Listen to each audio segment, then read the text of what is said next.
thank you for coming out tonight, and thank you to August for Nadiku for organizing this. So please give it up for August.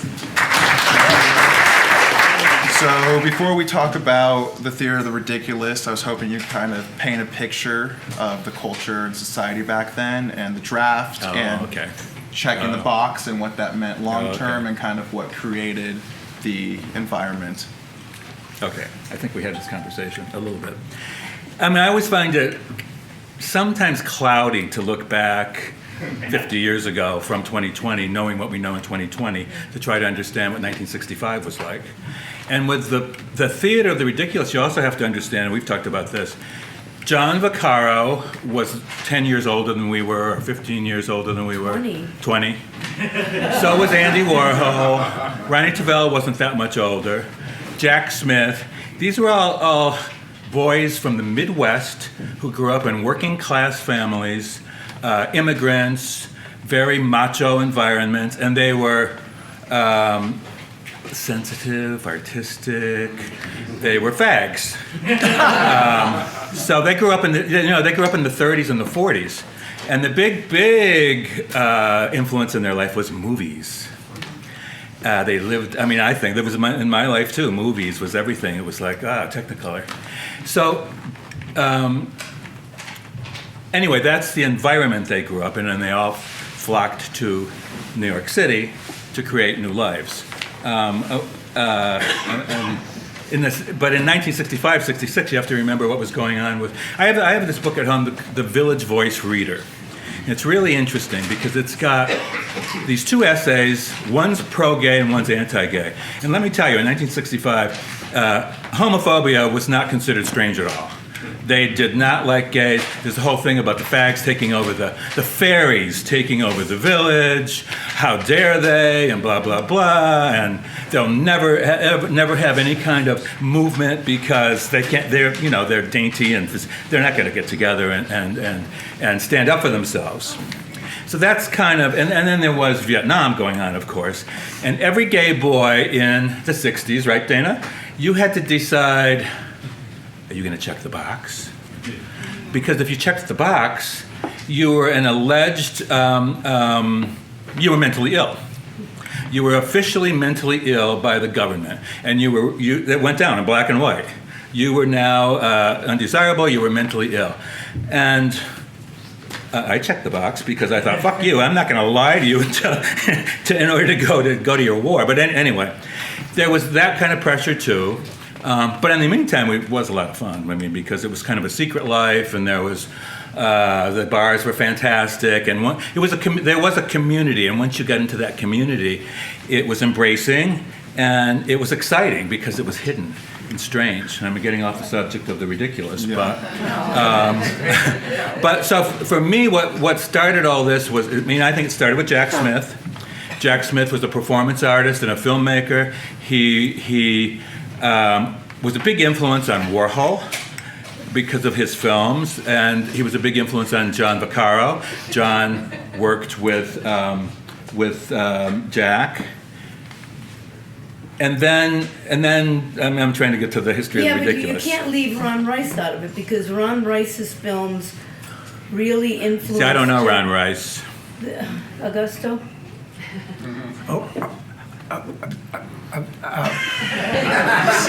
Okay. He's articulate, and I'm eye candy. Those films,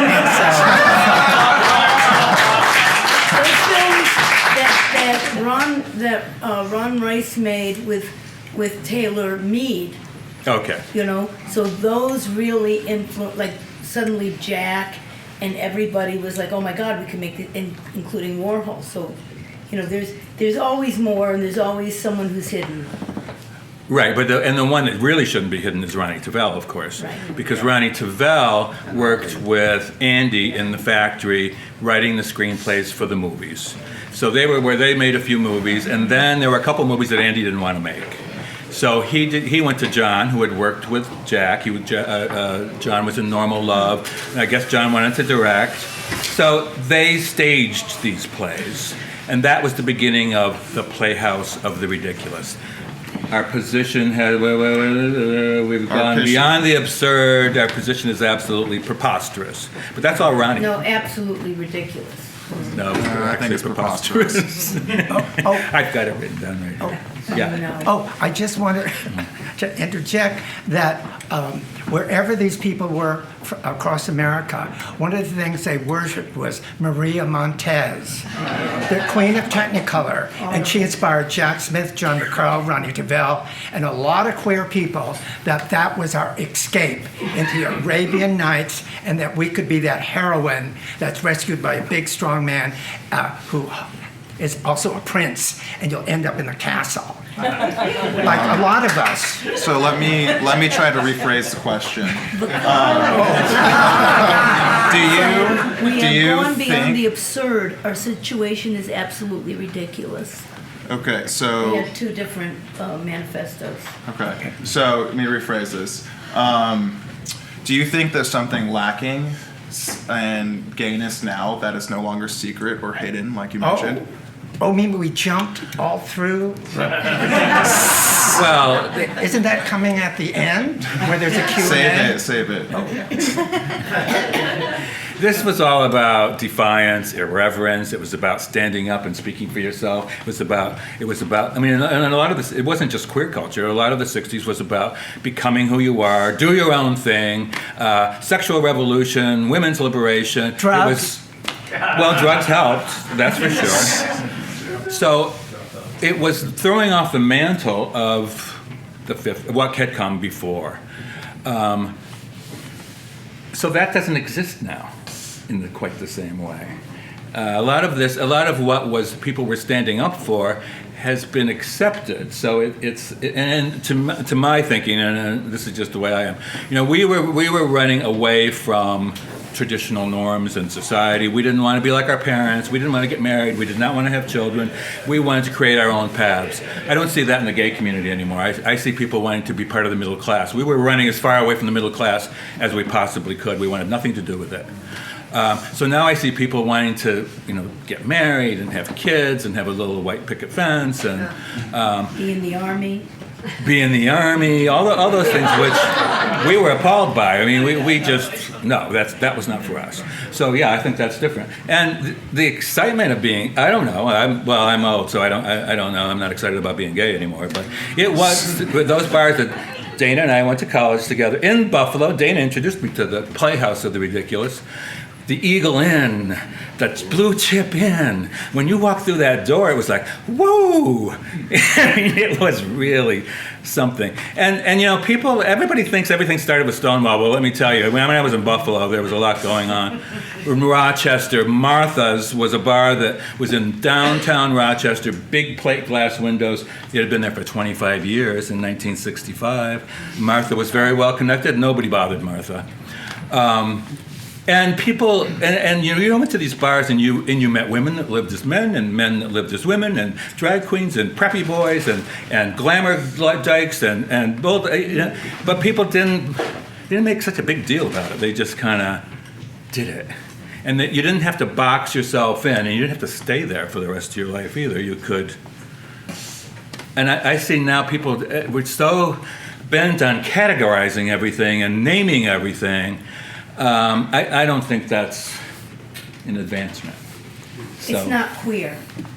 Well, certainly not queer. And it ain't fun either. So Tony mentioned checking the box and being mentally ill. Did you ever feel mentally ill, Augusto? Well, I was always an outsider. People of color who were queer, who were boxed around in the New York, I was always put in special education because I was lost and light in the loafers, they used to say, very nervous. And so it was like detention class, only with music and crayons and colors. And all the fabulous misfits and challenged people. And I thought, we were a special society. And we were protected because all the bullies in the yard would try to harm us. But we sort of clung together. And it was just wonderful. No matter what public school, I was in different foster homes. No matter where in New York City, there was a special ed class. So there's a place for me somewhere. But see, a lot of New York, like downtown, you kind of found other crazy people. And it wasn't a bad thing to be around crazy people. It was what you wanted. The crazier, the better. I was always afraid I wasn't crazy enough. And you weren't. Well, so that also was, I mean, Estelle Bayuda and Jackie and this one and that. I mean, I guess they were pretty crazy. But they were also brilliant and fun, and we were all doing exciting things. And the Playhouse was a lot about that because it attracted. Well, again, John was so much older than everybody else, so everybody was younger than John. But there were a lot of really younger kids than John, like 16-year-olds and 17-year-olds and 18-year-olds, and a lot of people that were kind of crazy. It's funny, just in this promoting this thing on Facebook, it's become like a little buzz for a little bit of craziness, and I forgot all the craziness that was around the Playhouse. I just wanted to say also that we talk about the Playhouse, or you talk about the Ridiculous Theatrical Company, but Theater of the Ridiculous became an umbrella for many other people. Like, I came into the Ridiculous through Tony Ingrassia. His work was certainly ridiculous. Larry Ray, Ethel Eichelberg, there's so many, the ridiculous kind of went here, there, and the other way.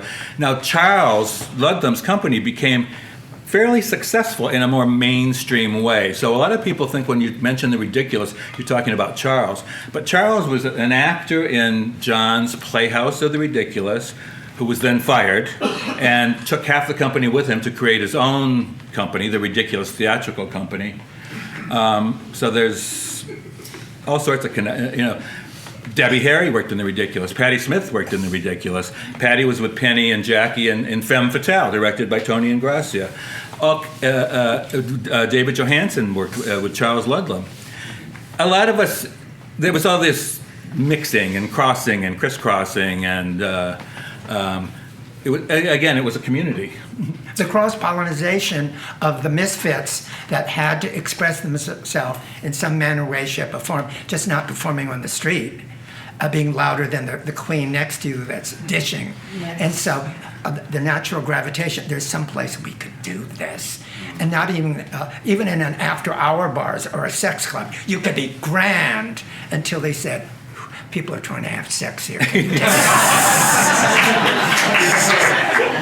See how articulate you are? Oh, no. But tell the story of how you got into the theater. Well, that's coming up. Thank you. So before we get into that, can you guys, or Agosto, can you talk about the split between Charles Ludlam and John Vaccaro? I could, but who can articulate it better than Tony Zanetta? No, I don't even know that much about it, Oh, no, really. He can succinctly, because I go on detours of the mind. And Yeah, try your version, then Tony can step in. Well, go ahead. no, I even forgot the question. Tony? Well, John was not an easy person to work with. There was nothing easy about John. His work was challenging. He was challenging. He was Sicilian. He could be really vicious, but he was also brilliant, and it was really kind of exciting to be around John and around his work. But he fired Jackie from her play, Heaven Grand. He fired Charles from his play. He was mentoring Charles. So Charles was this fantastic actor, and John was mentoring him, and Charles started to write plays, and he wrote Conquest of the Universe. But then as he wrote it, being Charles, he wanted more control. Him and Vaccaro clashed, and that was, Vaccaro didn't fire him. I thought he fired him. No, he left. Okay. And he brought John Brockmeyer, Lola Paschalinsky, Bill Black Bear. Eyed Susan, Bill Bill Bear. Bear with him. But I think, one thing you have to always remember is that Vaccaro always spoke about how great an actor Charles But was. Charles also gave John a lot of credit. He said Always, yeah, he had that to. John gave him his theatrical life because John let him go as far out as he could go. again, we're in the 60s. You think Charles Ludlam was going to get a part in some play in an off-Broadway? Who was going to hire Charles Ludlam? He wasn't pretty. He was over the top. That's not what was going to... He was not going to get a job until he was maybe 40 or 45 when he could become a character actor. But nobody wanted a 22-year-old character actor. John gave him life. So I get scared when you look at me because I get ready. It's my turn to say something. Get ready. I'm trying to get you to say something. Oh, so I you just always did. say you can act, sing, or dance. Right. But is there just when acting and performing? Oh, I think acting is an art form, and you've got to have things together to be able to do it. All I do is sort of perform, and a lot of the Playhouse were outsider people who did drugs and sex and so forth, and were just displaying themselves in some manner, way, shape, or form. And I have no memory due to drugs and drink. And you may laugh about it, but if you're doing a play with me, it's not easy. And people have to kick me. Thank you, Tony. Taboo. But at least they shoved me on stage and put me in a costume, and I feel happy. But you also have to realize that this was theater. And theater in the 60s was all about the method, Stanislavski, naturalism, realism. This was against all of that. John didn't want anything natural. It was a total... He was creating a new American theater. He did create a new American theater. There was a theater of the absurd in Europe. There was the theater of the ridiculous in the United States. And John had lived in Japan. A lot of this is very, very influenced by kabuki. It was very stylized, the makeup, glitter. He found bags and he bought bags and bags of glitter on Canal Street. Everybody was covered with glitter. It was beautiful to look at. It was extreme. What else was it? Very, very difficult to get off. There were a lot of people on stage. Well, John also, he said this to me many times, but I believe it. He came to New York, he thought he was going to be like hanging out with the abstract expressionists. He liked those guys. Abstract expressionists were not going to hang out with John because that was a very, very macho world. Very homophobic, very macho. But in his way, he was an abstract expressionist because he created this color and activity on stage. He always followed a script, but that wasn't the important part of the production. The thing that got me into the Playhouse, or into that sold me on the ridiculous, was when I went to see a revival of Nightclub, 1970, and the only thing I remember is Penny. And Penny didn't have a row. But John would not only encouraged you, he forced you had to steal the spotlight, steal the stage. I sat down on my seat and Penny was literally rolling across the floor, back and forth. The calla lilies are in bloom, the calla lilies are in bloom, with that demented look in her face. And I just wanted to get up there and pick the calla lilies with her because it was really strong. But what I'm trying to say is that he encouraged all these, there was always a chorus. It was a little bit like a Greek chorus. They were as important as the players or as the play. That's why he had trouble with like the playwrights sometimes. He didn't care that much about the play, although he wanted the play to be heard, but it was all this other stuff that was really what really made it magical, I think. And in that way, I think he really was an abstract expressionist. It wasn't choreographed, but it was choreography. It was dance, but it wasn't dance. And then it influenced a lot of things like hair. Those guys were big fans of John's. He used to come and sit in our rehearsals. That's how. And they did pay him a little homage later on because when they did, what was that, YMCA that they showcased for 5 years or 10 years or something like that. Can I interject my line? Oh, certainly. I was told by Michael Arian to give his line that at Vaccaro with John Vaccaro they used to always say, Ludlam got them hard, but Vaccaro made them come. Oh. That's a quote. That's a quote. You're going to be quizzed afterwards. My only line of day. So going back to a few minutes ago, it seems like the Cockettes get a lot more credit, at least with my generation, than the theater of the ridiculous genre. However, it was a whole different thing, whereas you guys had scripts and music and Right. It an was very original different. aspect. Yeah. Why do you think that is? That movie. I don't know. Also, Hibiscus started out. One of the first ridiculous things I saw was Gorilla Queen by Ronald Tavel, which was the play that split Ronnie and John up. But Gorilla Queen had a real run at the started at Martinique, Judson, yeah. but then it went to the Martinique Theater. And Hibiscus and his father, George Harris III, whatever, they were both in that play. So. The Cockettes came out of the ridiculous, one way or another. I think that movie, whatever, Trisha's Wedding, and then the other one, there's been more stuff focused on them. But they weren't, that was a whole different thing. Basically it was men in drag, but, it was kind of like hippie drag. It wasn't... But it's part of the extended family, though. Yes, definitely. Part of the extended family. Were you there at the Anderson Theater when they... Yes. Did you boo? We all booed. Oh, no. So, Where's Jackie Curtis? That was Taylor Mead. no, that was Taylor Mead. Well, they came to New York in 1971. They had a real production in a real theater, the Anderson Theater. Right. We were all in lofts and storefronts, and La Mama was the pinnacle.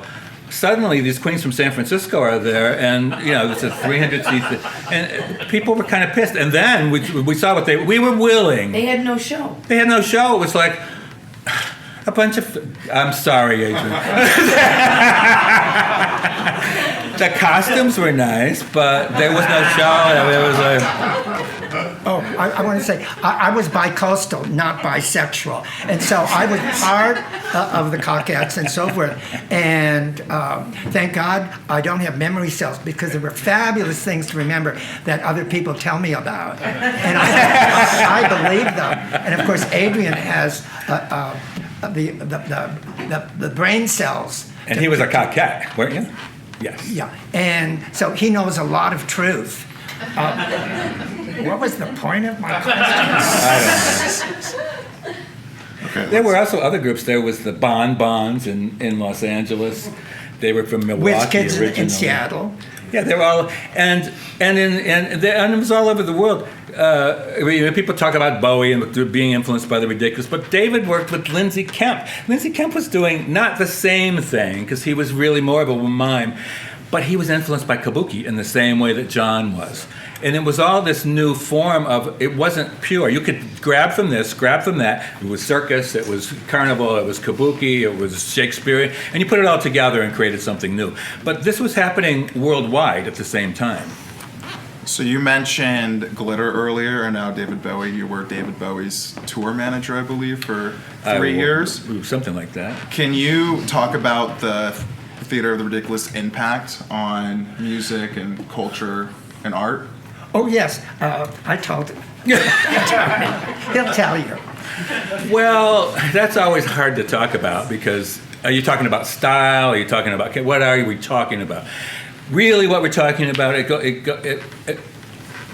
after all these years, I'm kind of distilling it, The Velvet Underground was part of the Factory. Lou Reed, part of the Factory. In New York in those days, the epicenter of cool was the Factory and the ridiculous. So if you have somebody in England who's trying to make an impression, what did he want to do? He wanted to get to the ridiculous, the Factory, to Lou, to the Velvet Underground, because it gave him an edge that he didn't have. But the ridiculous meaning the Playhouse, not Charles Lovelace. Well, because Charles kind of veered off into a different I think direction. it's important to point out that the Playhouse of the Ridiculous was rock and roll theater.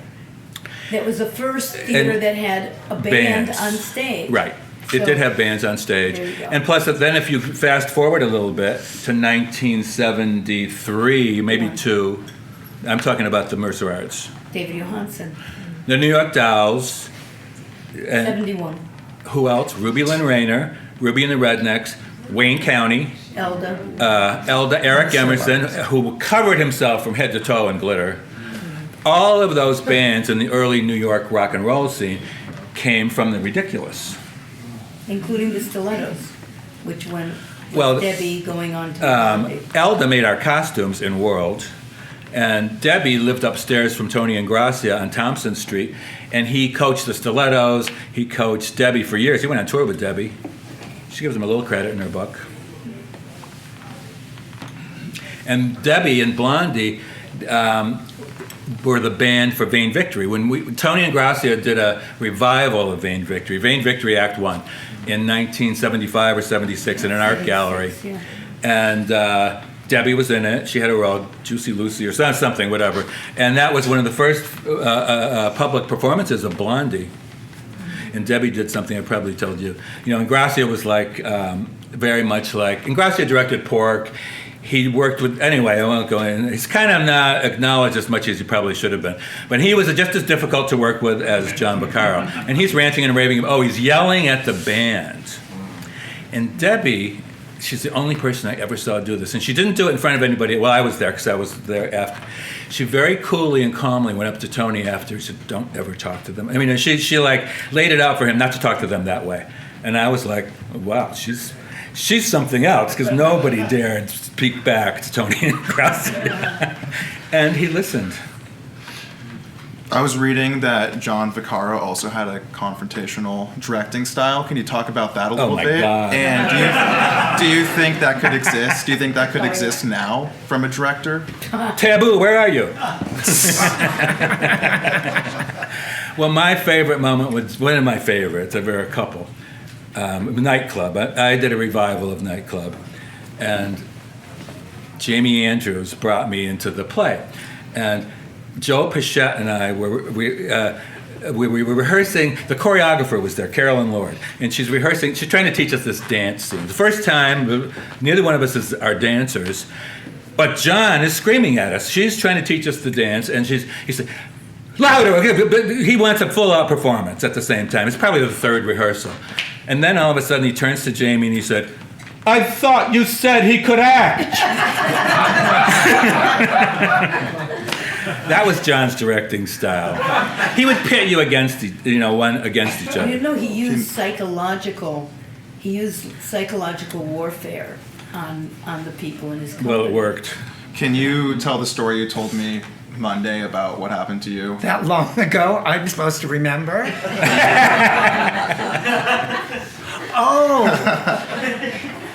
that really happened. Oh yeah, that was Monday. Oh, I'm reaching back a few years or decades. But in any case, part of the Playhouse is John would bully us, and he would push us to the edge of madness. And we were doing, Paul Foster, one of the founders of La Mama, did a version of Satyricon after Fellini did his, and he wanted realism, and he saw the troupe is tear her clothes off, and when I was looking, who's her? And it was me. And they ripped my t-shirt, my underbellies, and everything, and all through this rehearsal. And people would say, I was saying, John, I was naked. And he says, let's not make a fuss over a little thing like that. Another favorite time of mine was we were doing the 60-minute queer show.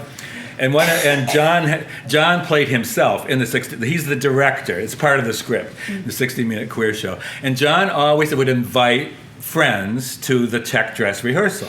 So this is the tech dress rehearsal. First of all, he kept them waiting for at least an hour, maybe two. Finally, they come into La Mama, and they're sitting there, and the play starts. And it starts. It goes on for a few minutes, and then John looks at the audience. He says, "Get out! Get out!" And they all think it's part of the play, because he is, I'm not kidding! Get out! And they got out.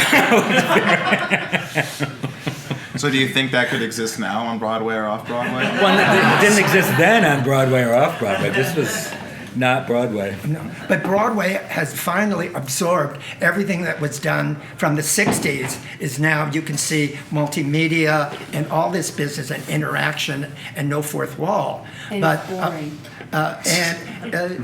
It is at such a ridiculous price. Half-price tickets are still $80, $90. You know why it can't exist now? Because all of us who were like 16 to 24 in let's say 1968, 69. We really wanted to be involved in lineage. We recognized that these were people who knew stuff that we didn't know. Right. And right now, the way the culture is, young people have been talked into believing that it's all about them, you know? So you could never get people. With Vaccaro, we were willing to accept the psychological brutality that he put out, which was a brutality most of us were already really familiar with in our lives. So, you know, we were not soft, you know, we were tough, but we also wanted things, and what we wanted to become, you know, and it's very hard in a world of instant gratification, which is the world that we live in now, particularly for younger people. If you have a 7-second attention span, you know, you're probably not that interested in the type of things that someone who's in their 50s, 60s, 70s would have to offer. And by that, you also don't get to reap the rewards of that. Yeah, but there are some young people here too. Thank God. Thank you. That's not the question you asked. You asked, could that style of directing exist? The style that, it's not a style of directing, it was Vaccaro. It couldn't exist because people would go running out the door. I mean, I'm not talking about the fact that there's young people here today. Of course there are, why not? We're talking about, could they handle, I mean, I'm sure there are people who are hating me right now for the fact that I keep talking. You know what I mean? Even though I happen to know. And Tony's doing the entire talk to me directly. You know, so it's, you know, it's like that. Okay. Is there anything that style pushed you to do that you wouldn't have been able to done if someone was giving you constant support? Agosto? Wait, say that again? Is that anything that style pushed you to do that you wouldn't have been able to done if someone was giving you constant encouragement and support? Oh gosh, I'm trying to absorb the question. I'm just happy that the way things are now. But I can answer that because Ingracia pushed me to the edge. I had been acting. Most of the people in the company were not actors, but I had done some acting when I got into World Birth of a Nation, a play by Wayne County then. And I knew Ingracia a little bit, and anyway, he put me in the play. But I wasn't so sure about it, and I was like, oh, do I really want to do this? And it was a little, you know, because you had to be willing to expose yourself. You had to be willing to not be pretty. You had to be willing to kind of show it all. And like you. Most actors want to be loved, and this was not about being loved. This was about, like, you know, being whatever. And anyway, we're doing a rehearsal, and I'm not getting it, and he's screaming. And he's screaming at me, and screaming at me, and screaming at me. And finally, something in me, like, really broke. And I'm screaming back, but I'm screaming back in the lines.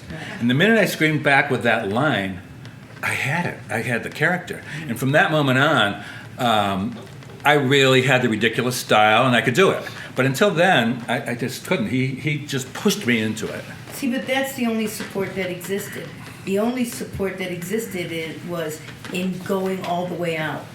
You were supported in that and in nothing else. But they also didn't know how to direct any other way. And they were Italian. But I was Italian. No, seriously. They were, I mean, and Tony wasn't Sicilian, but John was Sicilian. He was just like my grandmother.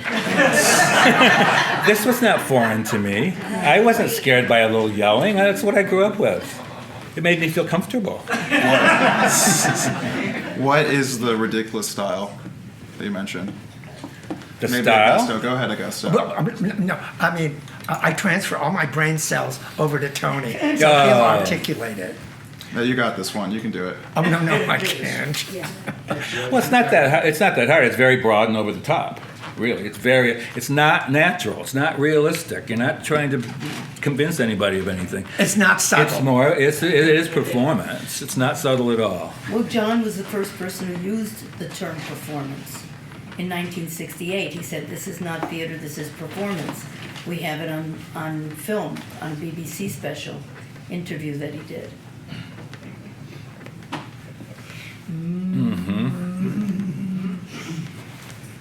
Is it Q&A time? Some of it also, but there was more also another element that was a lot of us, besides Maria Montez, we were also influenced by Lucy. Right. And TV. A lot of it's very I Love Lucy. Pork was certainly ridiculous, but it was a very different style. Visually, it was not visually it was slicker. It was more sophisticated looking. But the style of acting was like TV. It was sitcom. It was very much I Love Lucy. And the Honeymooners. And Ruby talks about that. Yeah. Her acting was very much Lucille Ball. You didn't talk about Ludlum, and that's very important to talk about because You keep bringing it back to Vaccaro. Well, no, just to make the, what you're See, I talking didn't about. work with Charles, and I can't really comment that much about his I liked going to his theater. Well, he did a very homosexual theater, though, and it was. So that brings me to a good question.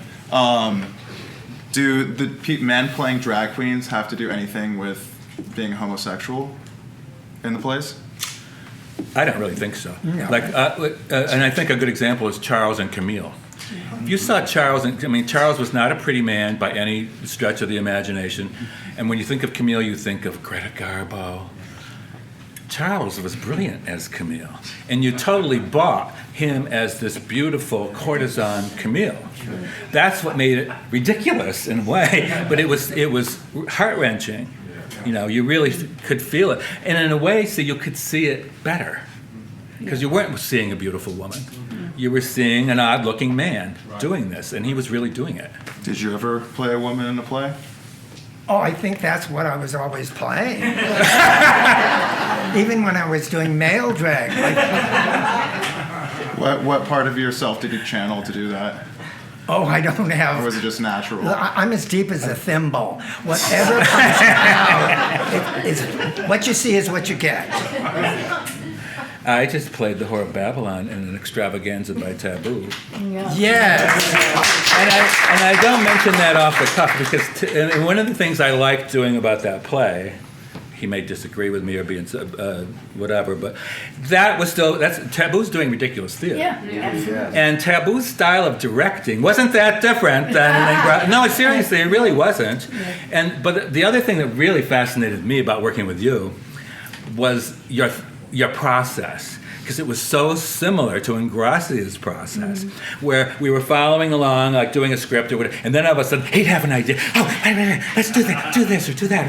Because Ingrassia was constantly interjecting. See, Ingrassia was a good director of the ridiculous because he was a playwright, and he took his playwriting very seriously, but he didn't take anybody else's very seriously. Right. So if he was doing Jackie's play or Wayne's play, it was like, it's just a bunch of shit thrown together. So he would come up with these brilliant things that really brought those plays to life, that were not in the script, certainly. A lot of those plays also, especially Jackie's and Wayne County's, were collaged. They were cut and pasted. They were pieces of dialogue, they were song titles, they were all sorts of things put together, and that was it. Let the pieces fall wherever.